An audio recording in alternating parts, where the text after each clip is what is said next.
Ya, kembali lagi di dialog tentang kampanye negatif yang semakin intensif jelang Pilpres dan juga sudah hadir juga pengamat perminyakan Bapak Qurtubi. Selamat pagi Pak Qurtubi. Selamat pagi. Pak Qurtubi, sebelum kita membahas lebih lanjut, saya tanyakan dulu, Anda mengakui betul sebetulnya mafia migas ini memang ada di kita? Oh iya ada. Itu sudah lama adanya karena memang sistemnya yang memungkinkan berkembang biaknya praktek mafia migas di industri migas nasional. Ya, kalau boleh saya bilang, dia bermain di dua sisi. Sisi impor kita, impor migas, sama sisi ekspor. Nah, sisi impor ini justru yang sangat besar, ya. Karena tadi sudah dijelaskan oleh, saya dengar dari luar, oleh teman kita, Pak Samson, ya. Bung Ramson. Bung Ramson, apa namanya, bahwa produksi minyak kita rendah sekali sekarang, sekitar 800-an ribu barrel per hari, ya. Ini yang mendorong impor itu dilakukan besar-besaran. Nah, produksi yang rendah ini karena salah kelola. Disebabkan oleh undang-undang migas sehingga investasi eksplorasi itu anjlok sejak undang-undang migas. Karena apa? Karena satu, undang-undang migas itu di dalam pasal 31 mewajibkan investor membayar pajak meskipun masih dalam tahap mencari minyak, mencari tahap eksplorasi. Mana ada investor baru, ya, kecuali perusahaan minyak yang sudah ada di Indonesia, mereka ngebor di wilayah yang sudah ada. Untuk wilayah baru, tidak ada orang tertarik karena harus bayar pajak sebelum menemukan.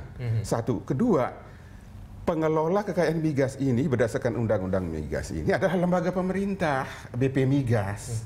Di seluruh dunia, behavior daripada lembaga pemerintah itu adalah birokratik, tidak hanya di Indonesia. Sehingga BP Migas ini di dalam mengelola perminyakan nasional cenderung birokratik, berbelit-belit. Bandingkan waktu dulu dikelola oleh Pertamina, jarak antara investor datang ke Indonesia sampai melakukan pengeboran sekitar 3 bulan. Tanda tangan kontrak, 3 bulan ngebor. Sekarang 5 tahun belum tentu, karena diciptakan sistem yang begitu panjang. Ini terjadi karena 3. Satu, apa namanya, BP Migas sebagai penandatangan kontrak, bukan pemegang kuasa pertambangan. Lucu. Ya, pemegang kuasa pertambangan menurut Undang-Undang Migas adalah Menteri SDM. Jadi yang memegang siapa kekuasaan, yang naikkan kontrak siapa. Ini menyebabkan rusaknya perminyakan nasional sehingga produksi minyak itu anjlok karena tidak ada penemuan cadangan baru. Padahal potensi sumber dayanya luar biasa minyak di perut bumi. Itu sisi minyak mentahnya, BBM-nya, karena mafia itu bermain di impor BBM juga. Ini menjadi-jadi karena kapasitas kilang itu nggak dibangun-bangun. Mohon maaf, oleh pemerintahan dalam 10 tahun terakhir ini nggak pernah mau dibangun kilang, meskipun anak kecil juga tahu kalau konsumsi BBM meningkat setiap tahun. Akibatnya impor minyak mentah sama impor BBM meningkat luar biasa. Disitulah bermainnya mafia itu, karena sebagian besar impor migas itu lewat pihak ketiga. Baik, Pak Qurtubi, kalau menurut Anda apakah memang ada kesengajaan dari pemerintah kemudian yang akhirnya membuat serangkaian kebijakan yang untuk mempermudah pengembangbiakan dari mafia migas itu? Saya menganggap itu quote-unquote disengaja. Pertama, saya saksi sejarah untuk undang-undang migas ini. Sejak hari pertama undang-undang migas disahkan, saya sudah kasih tahu pemerintah lewat berbagai tulisan saya maupun ke DPR bahwa undang-undang ini merugikan negara, karena yaitu Pak, yang saya jelaskan tadi itu mustahil bisa ditingkatkan produksi minyak nasional. Mustahil ditemukan cadangan minyak yang signifikan kalau ini mendiscourage investasi untuk lapangan-lapangan baru. Satu. Kedua, saya tidak pernah sependapat dengan statement pemerintah maupun oknum pejabat pemerintah. Pertamina yang selalu mengatakan membangun kilang itu rugi atau untungnya kecil sekali, ya, malah mereka mengatakan lebih murah mengimpor BBM daripada memproduksi sendiri. Ini apa maksudnya? Pasti ini main mata dengan pihak ketiga yang menjadi supplier migas Indonesia. Menjadi lucu, coba dilihat dalam peta geoenergi Asia Tenggara ini. Singapura, negara kecil, punya kapasitas kilang 1.500.000 barrel per hari. Produksinya mau dijual kemana kalau bukan ke Indonesia? Ya, mereka inilah yang bermain, ya. Saya ke Pak Ramson. Pak Ramson, ini nanti tercermin tidak di visi dan misi dari tim Prabowo Hatta? Ini akan mendahulukan impor kah atau membangun kilang minyak atau seperti apa sih strateginya nanti? Makanya strategi kita itu kan meminimalisir impor minyak. Jadi pertama, seperti tadi Pak Qurtubi sudah mengemukakan, kebetulan saya juga dulu ikut dalam proses pembuatan Undang-Undang Migas. Tahun 2001, waktu itu pemerintahan Ibu Megawati Soekarno Putri. Saya secara individu tidak setuju dengan undang-undang itu, tetapi karena konsekuensi saya sebagai anggota DPR RI saat itu, saya ikut di dalam. Dan saya tahu bahwa undang-undang migas itu tidak tepat. Buktinya, dari 1,2 juta barel per hari, lifting kita, sekarang 800.000 barel per hari. Kadang-kadang juga nggak nyampe gitu. Jadi itu artinya produk dari sistem. Makanya kalau teorinya Bung Karno, bahwa rakyat miskin itu antara lain korban dari sistem.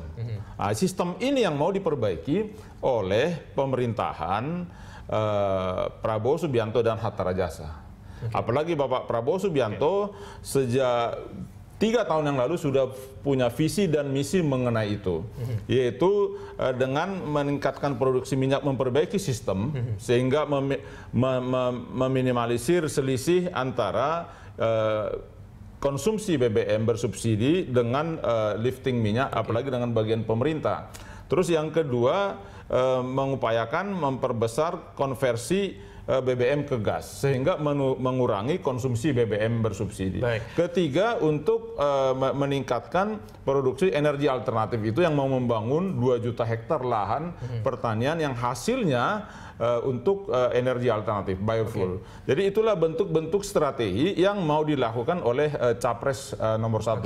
Pak Ramson, seberapa besar sih ini kampanye negatif ini merugikan dari Prabowo Hatta itu sendiri? Ya jelas tadi kan Capres nomor 1 mengemukakan di televisi, jadi seakan-akan tendensius kepada salah satu calon wakil presiden gitu kan. Itu kan tendensius. Jadi kalau memang ada artinya kalau secara umum mafia minyak memang istilahnya itu seperti angin tidak bisa ditangkap tadi terasa. Tetapi itu kan tadi itu. Jadi itu sudah dari sejak ada undang-undang migas itu dengan makin besar selisih antara konsumsi BBM bersubsidi dengan lifting minyak kita, sehingga makin banyak diimpor seperti tadi dijelaskan oleh Pak Qurtubi. Tapi tidak tepat kalau seorang calon presiden mengemukakan secara tendensius seperti itu. Gitu. Oke, baik. Lalu yang akan Anda lakukan seperti apa? Ini kan ada laporan juga dari kelompok SKK Migas ini kepada pihak yang berwajib untuk menyatakan bahwa sebetulnya cawapres atau Hatta Rajasa ini terkait dengan mafia migas. Laporan dari mana itu? Di kelompok SKK Migas, Pak. Saya pikir kalau SKK Migas nggak ada melaporkan seperti itu. Ada kelompok Pak yang menamakan dirinya SKK Migas. Mereka menyatakan bahwa sebetulnya Bapak Hatta Rajasa ini terkait dengan mafia migas. Tapi bukan SKK Migas yang lembaga bekas BP Migas, Pak. Lembaga, beda lagi. Bukan SKK Migas, lembaga formal pengganti BP Migas. Bukan. Ini ada kelompok lain. Itu namanya yang tendensius. Jadi kalau itu bisa aja ada rekayasa, kelompok tertentu mengadukan. Sama aja sekarang, kalau itu artinya mengadukan seperti itu dari masyarakat, ya itu bisa diproses secara hukum, kan tidak ada bukti. Sama aja sekarang dari Solo juga mengadukan juga Capres nomor 1 Pak Jokowi. Kan ada datang juga dari Solo bahwa di sana ada hal-hal yang katanya tidak tepat. Contohnya sekarang Sekda juga bicara juga, Sekda bekas Sekdanya Pak Jokowi kan. Nah kalau kalau masyarakat seperti itu kelompok mengajukan, itu kan bisa tendensius begitu bisa diproses secara hukum. Tetapi kalau langsung Capres nomor 1 secara tendensius kurang pas gitu. Pak Qurtubi, kalau ini dikaitkan dengan Hatta Rajasa yang menjadi Menko Perekonomian, tanggapan Anda bagaimana? Ya, pertama yang kita dengar SKK Migas itu sudah melaporkan Pak Hatta Rajasa sama tokoh apa namanya yang di migas ini ke KPK. Iya, sudah dilaporkan 16 Juni Pak katanya. Ya, dan begini, ada logikanya mereka melaporkan mantan Menko Perekonomian ini. Pertama, beliau sudah lama di pemerintahan. Dan saya kritisi Undang-Undang Migas sejak awal, tetapi beliau tidak bergeming, tetap bagian yang mempertahankan Undang-Undang Migas. Bahkan waktu Mahkamah Konstitusi membubarkan BP Migas, itu kesempatan emas ya Pak Menko sebagai orang yang mengerti perminyakan, ya, untuk menghilangkan sistem yang salah ini, ya, malah terbalik. Beliau atas nama pemerintahan sekarang lah ya, justru mengganti baju BP Migas dengan SKK Migas. Ini artinya apa? Peluang mafia migas itu menjadi tetap ada lubangnya, tetap ada peluangnya, ya, baik di sisi hulu maupun di sisi hilir. Coba bayangkan, belum sampai 1 tahun SKK Migas yang baju baru dari BP Migas ini terbentuk, kepalanya ketangkep basah oleh KPK. Karena ini sistem yang salah. Karena apa? Untuk mengekspor migas, SKK Migas nggak bisa melakukan penjualan sendiri, dia harus menunjuk pihak ketiga. Pihak ketiga itu lalu bisa di situ peluang komplotan, katakan begitu ya, daripada mafia migas itu bermain. Nah, mestinya sebagai orang yang mengerti perminyakan, Pak Menko itu ya ngambil dong tindakan yang bisa menutup peluang terjadinya bermainnya mafia migas itu, dan bisa mendorong, mengencourage investasi sektor hulu sehingga ada penemuan cadangan baru. Malah ini terbalik terus anunya. Tapi sebagai klarifikasi sebentar, sebenarnya sekarang undang-undang migas itu sedang diproses di DPR RI periode sekarang untuk diamandemen.